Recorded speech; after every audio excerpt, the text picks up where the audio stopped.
لا حول ولا قوة إلا بالله العلي العظيم. أعوذ بالله من الشيطان الرجيم. بسم الله الرحمن الرحيم. الحمد لله الذي جعل الحمد مفتاحا لذكره وسببا للمزيد من فضله ودليلا على آلائه وعظمته، ثم الصلاة والسلام على خير خلقه وأفضل بريته، حافظ سره ومبلغ رسالاته، الذي سمي في السماء بأحمد وفي الأرض بأبي القاسم محمد.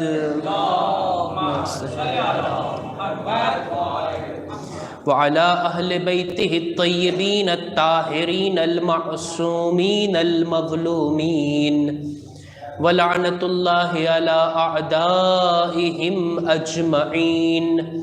أما بعد، فقد قال الله سبحانه وتعالى في كتابه الكريم: بسم الله الرحمن الرحيم.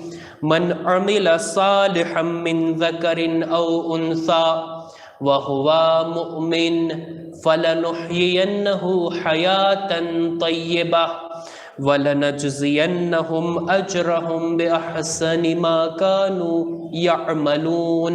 صلوات بر محمد وآل محمد. قرآن مجید کی سورہ نحل کی 97ویں آیت کی تلاوت کا شرف حاصل کیا کہ جس کے اندر ذکر ہو رہا ہے حیات طیبہ کا. ارشاد ہوتا ہے کہ جو کوئی بھی عمل صالح کرے گا، اگر اس کے دل میں ایمان ہے، اگر وہ مومن ہے، چاہے مرد ہو یا عورت، خدا اسے حیات طیبہ عطا کرے گا.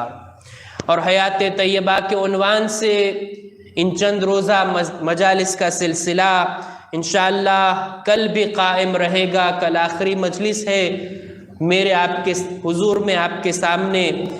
انشاءاللہ اسی موضوع کو کچھ حد تک آگے بڑھانے کی کوشش کی جائے گی.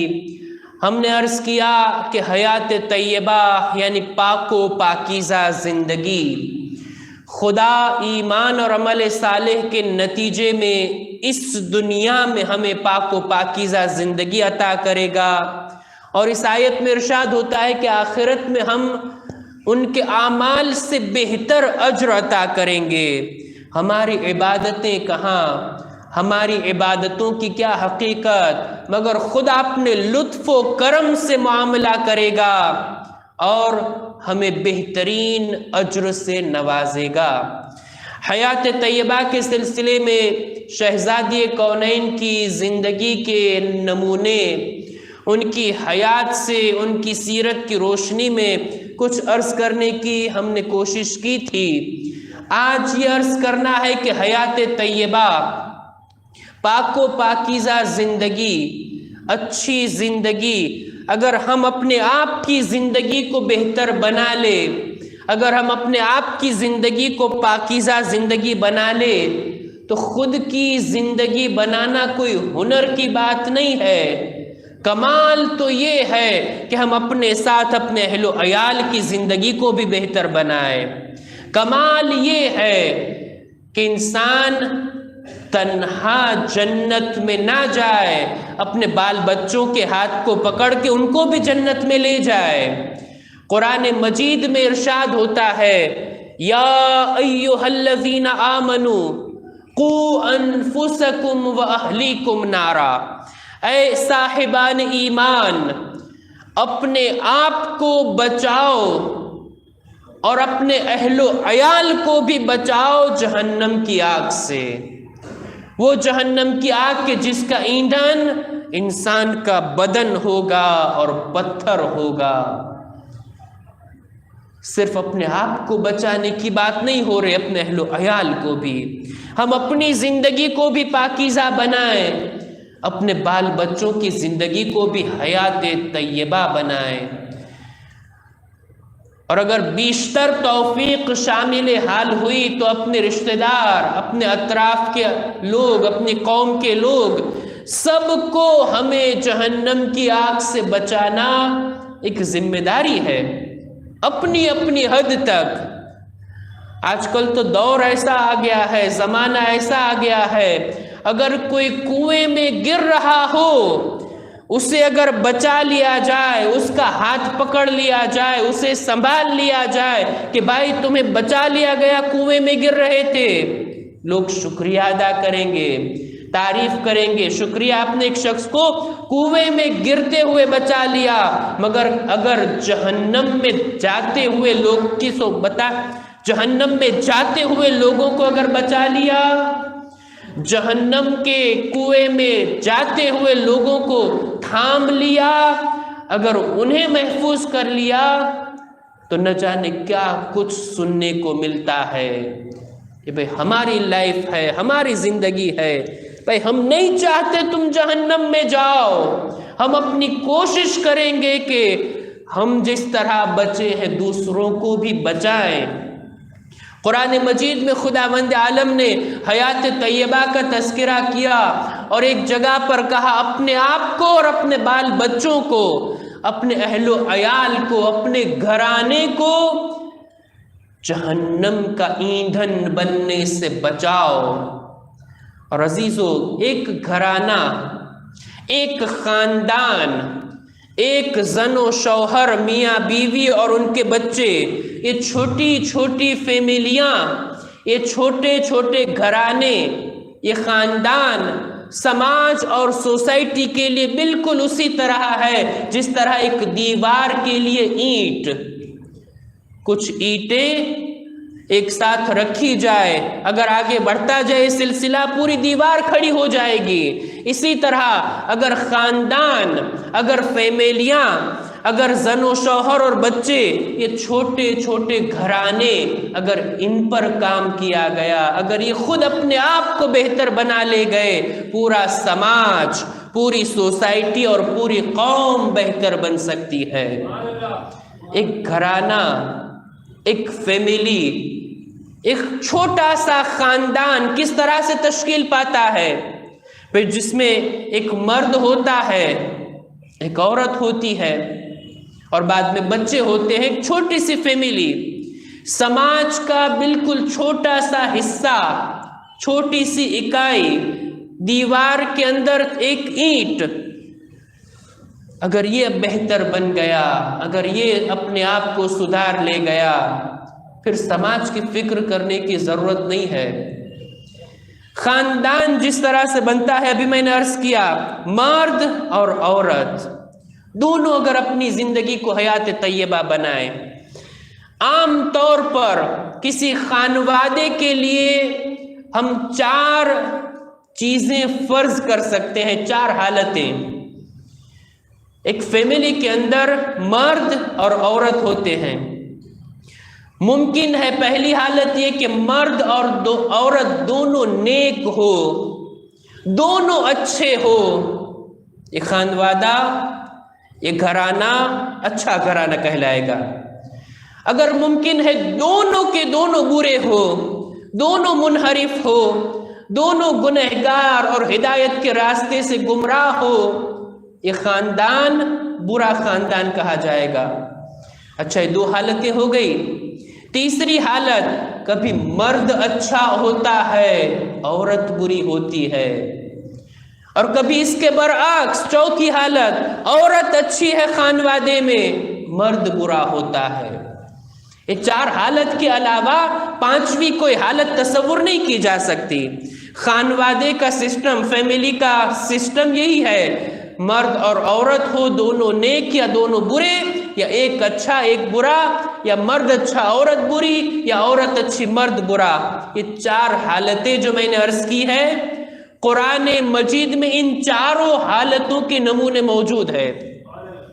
4 خانوادے کے، 4 فیملی کے نمونے ہمارے سامنے موجود ہے۔ خدا نے یہ نمونے کس لیے بیان کیے ہیں؟ قصہ کہانی سنانے کے لیے؟ کیا ہمیں داستانیں سنانے کے لیے خدا نے جبریل کو بھیجا تھا یہ آیتیں لے کر؟ ہرگز نہیں۔ قرآن مجید داستانوں کی کتاب نہیں ہے، ہدایت کی کتاب ہے۔ ہم اور آپ داستان سناتے ہیں اپنے بچوں کو، مائیں بچوں کو داستان سناتی ہے، خدا نے بھی قرآن میں داستان سنائی ہے۔ کیا فرق ہے دونوں میں؟ مائیں بچوں کو داستانیں سناتی ہے بچوں کو سلانے کے لیے، خدا قرآن میں داستانیں سناتا ہے لوگوں کو بیدار کرنے کے لیے۔ یہ واقعات، یہ قصے جو قرآن مجید میں بیان ہوئے ہیں عبرت کے لیے۔ 4 نمونے قرآن مجید میں اچھے اور برے خاندان کے۔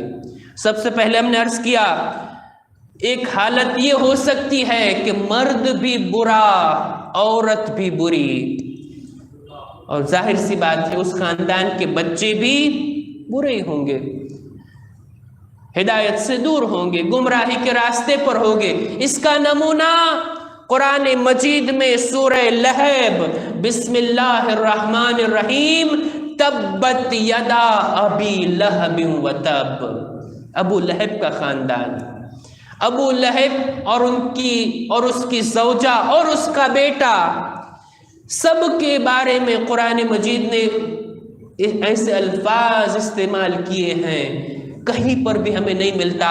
اتنے سخت لہجے میں خدا نے کسی کا نام لے کر اس طرح سے اس کی مذمت کی ہو سوائے سورہ لہب میں۔ ابو لہب رسول خدا کے سگے چچا تھے، رسول خدا کے سگے چچا تھے۔ ابو لہب کی زوجہ ام جمیل، اس کا بھی تذکرہ اسی سورے میں ہے، وَامْرَأَتُهُ حَمَّالَةَ الْحَطَبِ۔ البتہ اس کے بیٹے کا ذکر قرآن میں نہیں ہے، تاریخ میں ہمیں ملتا ہے کہ اس کے بیٹے کے بارے میں وہ بھی رسول خدا کا اتنا بڑا دشمن، رسول خدا نے اس کو بد دعا دی تھی اور وہ ہلاک ہو گیا تھا۔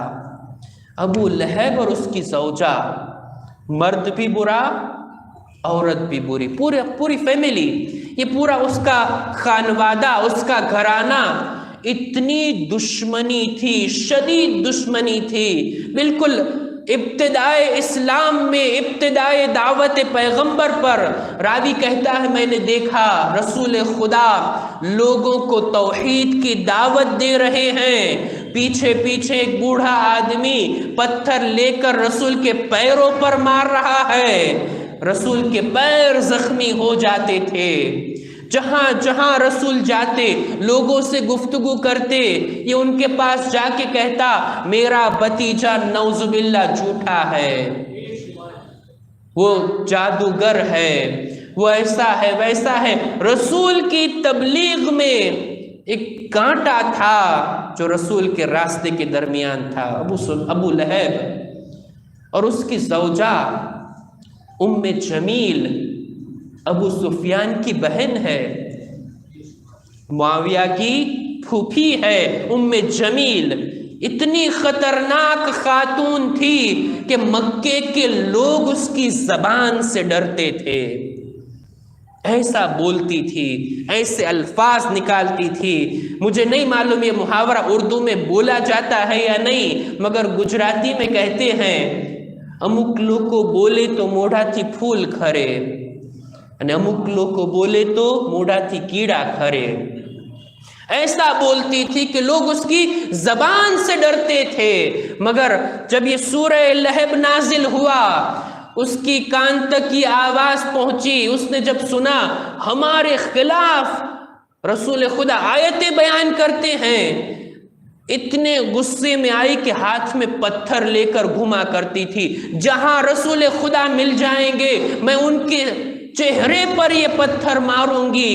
راوی کہتا ہے میں نے دیکھا ہم خانہ کعبہ کے قریب بیٹھے تھے، رسول خدا ہمارے بازو میں ہی بیٹھے تھے، ام جمیل غصے میں آئی، رسول خدا کو تلاش کرتی ہوئی آئی، سب جگہ ڈھونڈتی ہوئی آئی، اب جب ہماری طرف آ رہی تھی ہم ڈر رہے تھے، ام جمیل آ رہی ہے، رسول خدا اطمینان سے بیٹھے ہوئے تھے۔ کہا یا رسول اللہ ابو لہب کی زوجہ آ رہی ہے، آپ کی چچی آ رہی ہے۔ رسول خدا نے کہا آنے دو، ہمیں کوئی خوف نہیں ہے، اس کو آنے دو۔ نزدیک آتی گئی، غصے میں تھی، ہاتھ میں پتھر تھا، ایسے ایسے الفاظ زبان پر لا رہی تھی، مگر ایسا ہوا اصحاب سے آ کے سوال کرتی ہے تم نے محمد کو کہیں دیکھا؟ جبکہ رسول خدا وہاں پر ہی تشریف فرما تھے۔ رسول نے اصحاب کو دلاسا دیا تم ڈرو نہیں، وہ مجھے نہیں دیکھ پائے گی۔ ہم سب دیکھ رہے تھے رسول خدا کو، وہ نہیں دیکھ پا رہی تھی، وہ آئی، بولی، گرجی، برسی، مگر رسول خدا کو دیکھ نہیں پائی اور غصے میں ہی واپس چلی گئی۔ پتہ چلا خدا جب اپنے ولی کی حفاظت کرنا چاہتا ہے دشمنوں کو اندھا کر دیتا ہے۔ صلوات بھیجے بر محمد وآل محمد۔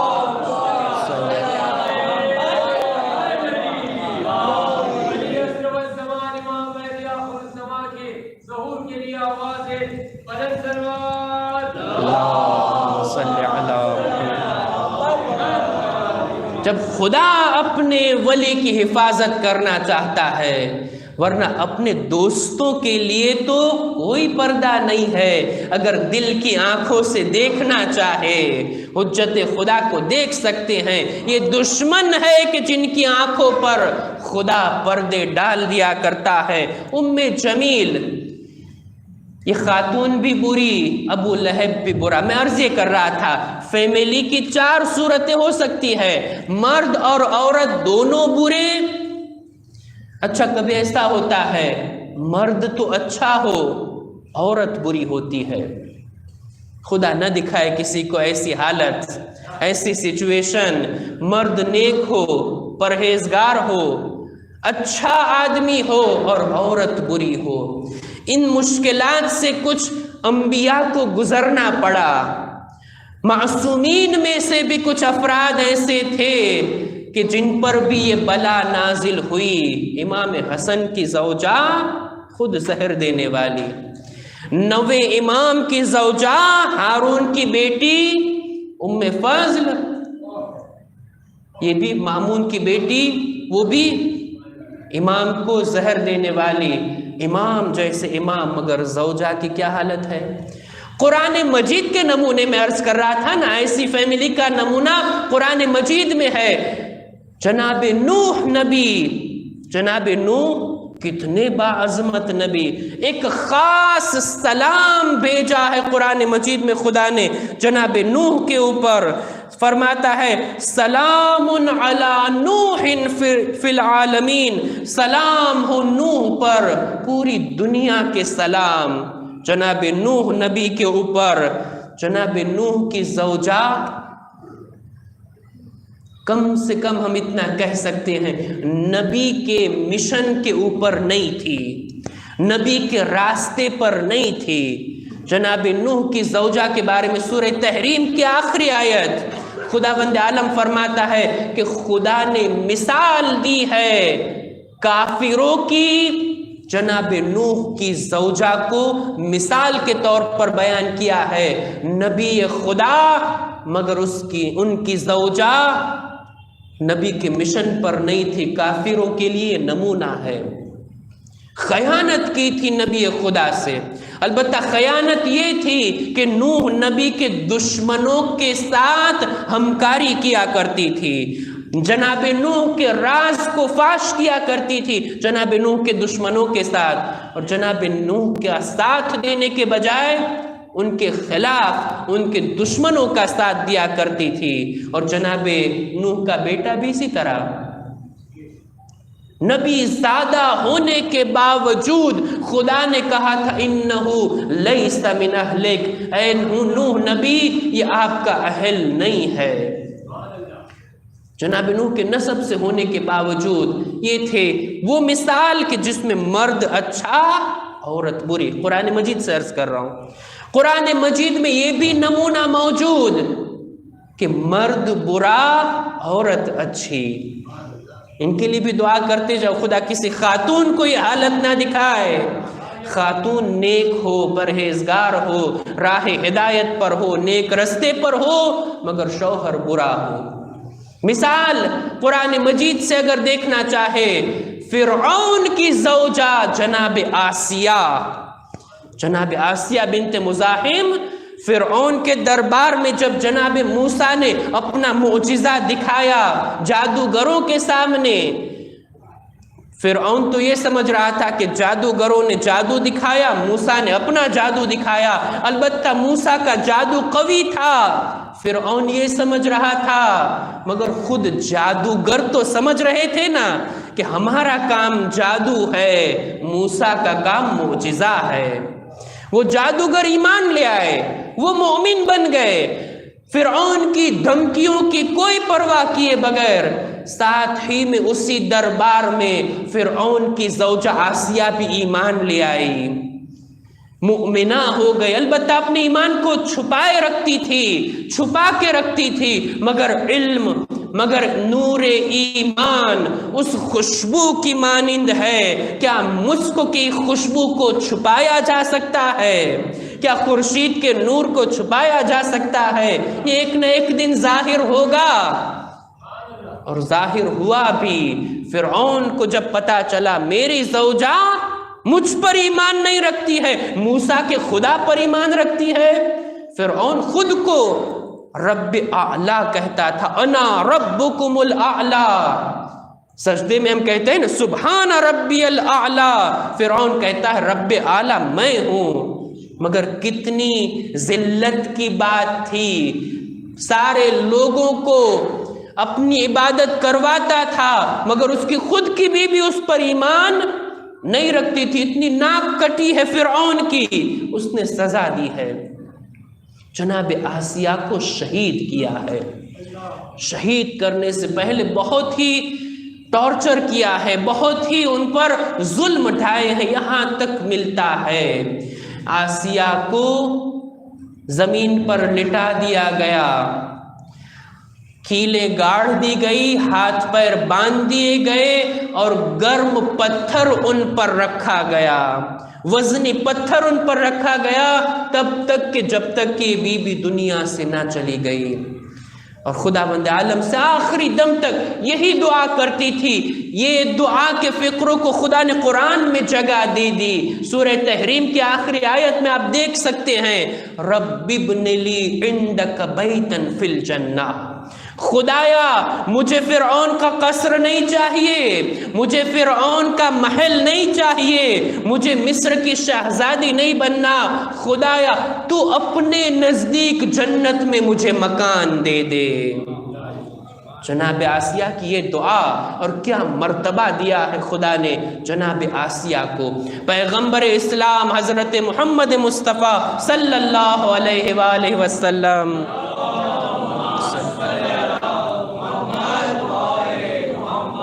فرماتے ہیں عورتوں میں 4 خاتون ایسی ہیں جو سب سے زیادہ فضیلت رکھتی ہیں.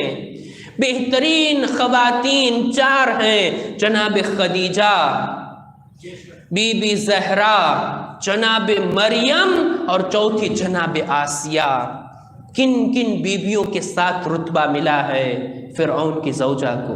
میں عرض یہ کر رہا تھا کہ ایسی فیملی کہ جن کی 4 صورتیں ہو سکتی ہیں، دونوں میاں بیوی دونوں برے، ابو لہب اور ان کی زوجہ، شوہر اچھا عورت بری، جناب نوح اور ان کی زوجہ، مرد برا عورت اچھی، فرعون کی زوجہ. چوتھی حالت یہ تھی کہ دونوں اچھے، دونوں مؤمن، دونوں موحد، دونوں ہدایت کے راستے پر چلنے والے. یہ تھے قرآنی نمونہ اگر چاہیے، یہ تھے جناب زکریا نبی. جناب زکریا سال ہو گئے، ان کے یہاں کوئی اولاد نہیں تھی.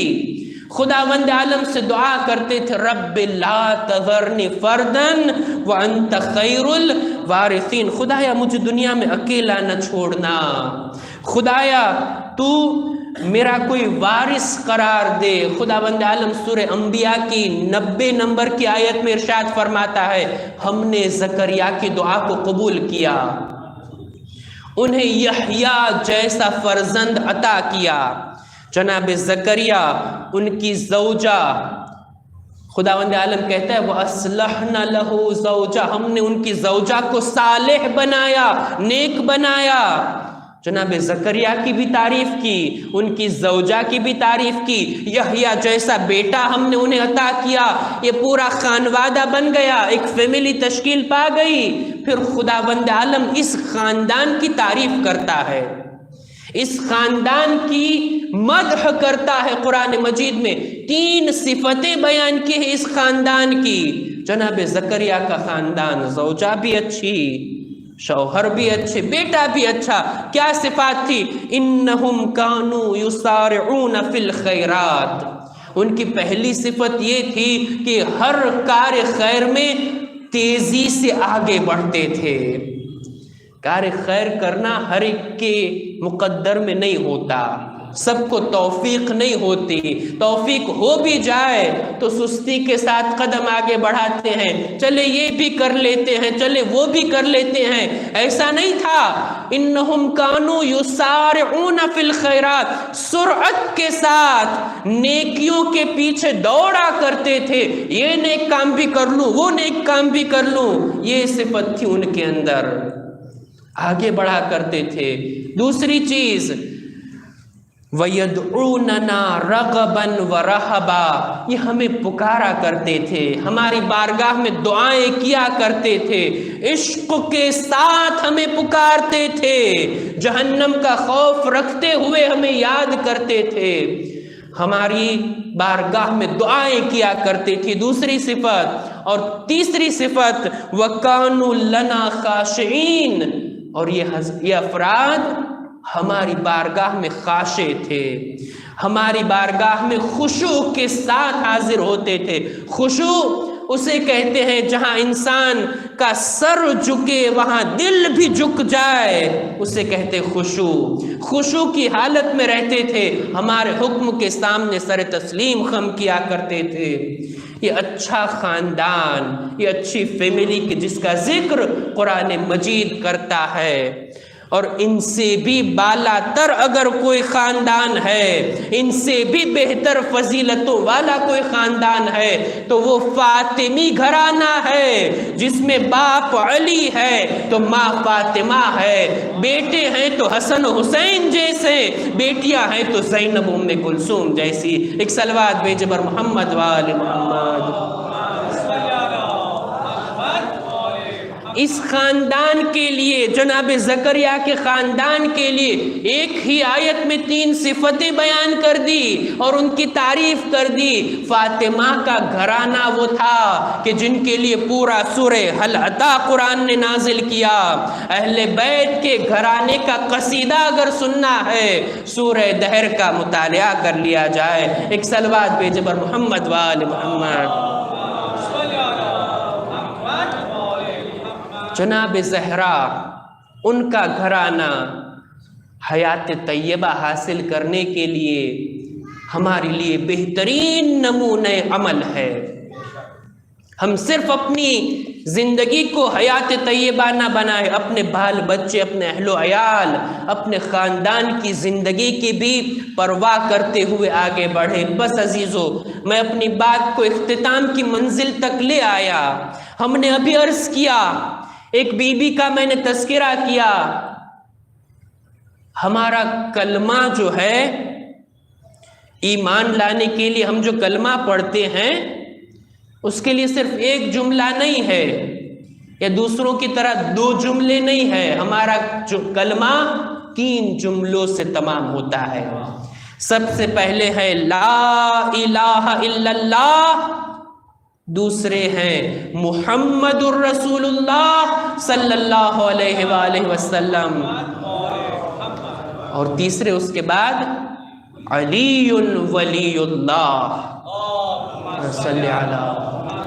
3 جملوں سے ہمارا کلمہ مکمل ہوتا ہے، اور یہ تینوں جملے کے اوپر خواتین نے بھی قربانیاں دی ہے، اپنی شہادت پیش کی ہے۔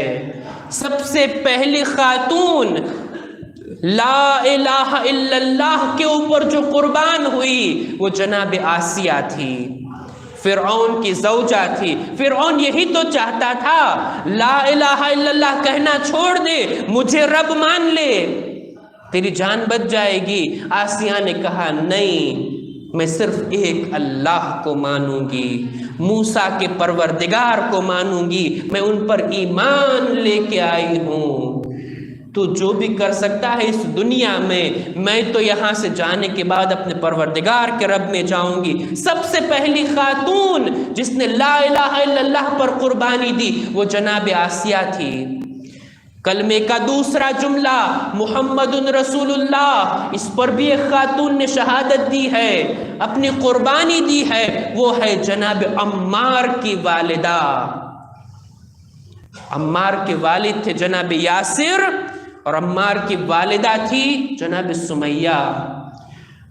لا الہ الا اللہ تو کہہ دیا، رسول پر ایمان بھی لے آئی، محمد رسول اللہ کہا۔ کفار و مشرکین نے اس حد تک ان پر تشدد کیا کہ رسول کا کلمہ پڑھنا چھوڑ دے تو ہم تجھے چھوڑ دیں گے، اگر رسول کا کلمہ پڑھنا تو نے جاری رکھا، اگر تو نے رسول پر ایمان لے آئی ہے تو بس ہم تجھے قتل کر دیں گے۔ آخری دم تک رسول کے کلمے سے باز نہیں آئی جناب سمیہ۔ مختصر طور پر بیان کرو، مجھ سے بیان نہیں ہوگا کس درجہ تشدد کے ساتھ اس خاتون کو شہید کیا گیا۔ بس اتنا سمجھ لیجئے، 2 اونٹ لائے گئے، دونوں کو مختلف سمت میں کھڑا کیا گیا، ایک اونٹ کے ساتھ ایک پیر اور دوسرے اونٹ کے ساتھ اس خاتون کا دوسرا پیر باندھ دیا گیا، مختلف سمتوں میں دوڑا دیا گیا۔ محمد رسول اللہ پر شہید ہونے والی دوسری خاتون، پہلی خاتون جناب سمیہ ہے۔ اور کلمے کا تیسرا جملہ علی ولی اللہ، اس پر قربانی پیش کرنے والی سب سے پہلی خاتون کا نام ہے فاطمہ زہرا۔ بی بی زہرا نے ولایت کی راہ میں اپنی قربانی پیش کی ہے۔ ذرا سوچئے تو صحیح، علی گھر میں موجود تھے مگر علی دروازے پر کیوں نہیں آئے؟ کیوں فاطمہ آئی؟ فاطمہ اپنے شوہر کی حفاظت کی خاطر نہیں، اپنے وقت کے امام کی حفاظت کی خاطر۔ اے علی، جب تک پیغمبر زندہ تھے عزیزو، دیکھے کچھ میدان امام کے ہوتے ہیں، کچھ میدان ان کے انصار کے ہوتے ہیں۔ جب رسول خدا زندہ تھے، اے علی تم رسول کی حفاظت کرتے تھے، کبھی ان کے بستر پر سو کر، کبھی ان کی جان بچا کر، تلوار اٹھا کر تم رسول کی حفاظت کیا کرتے تھے۔ اے علی، آج تم حجت خدا ہو، فاطمہ تمہاری حفاظت کرے گی، چاہے اس کے لیے اسے اپنا محسن کیوں شہید نہ ہونے دینا پڑے، چاہے اس کے لیے فاطمہ کا پہلو شکستہ کیوں نہ ہو جائے، چاہے اس کے لیے جلتا ہوا دروازہ مجھ پر کیوں نہ گرے، مگر علی کی حمایت سے میں باز نہیں آؤں گی۔ اور آخری دم تک جب لوگ گلے میں رسی ڈال کر علی کو مسجد لے گئے، فاطمہ بے ہوش تھی، جب ہوش آیا پوچھا علی کہاں ہے؟ علی کو مسجد لے گئے ہیں۔ فاطمہ اپنا درد بھول گئی۔ کس عالم میں تھی فاطمہ؟ عزادار و عورتیں بہتر جانتی ہیں، ولادت کے وقت اتنی تکلیف نہیں ہوتی جتنا بچہ سقط ہو جاتا ہے اور ایک خاتون کو تکلیف ہوتی ہے۔ اس عالم میں فاطمہ مسجد گئی اور کہا خلو ابو الحسن، ابو الحسن کو کو چھوڑ دو ورنہ میں بد دعا کر دوں گی۔ آثار قیامت نمایاں ہوئے، علی کو چھوڑنا پڑا، علی کو لے کر فاطمہ گھر واپس آ گئی۔ میں عرض کروں گا بی بی آپ تو اپنے امام کو بچا کے لے آئی، مگر زینب اپنے امام کو نہ بچا پائی۔ تلے زینبیہ سے جب واپس جانے کا امام کا حکم ملا، ابھی درِ خیمہ پر پہنچی تھی، زمین کربلا ہلنے لگی، آواز آئی الا قد قتل الحسین بکربلا، الا لعنت اللہ علی القوم الظالمین وسيعلم الذین ظلموا ای منقلب ینقلبون انا للہ وانا الیہ راجعون۔ پروردگارہ ہماری اس مختصر سے عبادت کو قبول فرما، خدایا ہماری حیات کو حیات طیبہ قرار دے، خدایا ہمیں ہمارے بال بچوں کو دین پر عمل کرنے کی نیک توفیق نصیب فرما، خدایا محبت اہل بیت کو ہمارے دلوں میں ہماری زندگیوں میں باقی رکھ، پروردگارہ دنیا میں اہل بیت کی زیارت، آخرت میں ان کی شفاعت نصیب فرما، وارث زہرا، منتقیم زہرا، امام زمانہ کے ظہور میں تعجیل فرما، ہمارا شمار ان کے اعوان و انصار میں فرما۔ ربنا تقبل منا انک انت السمیع العلیم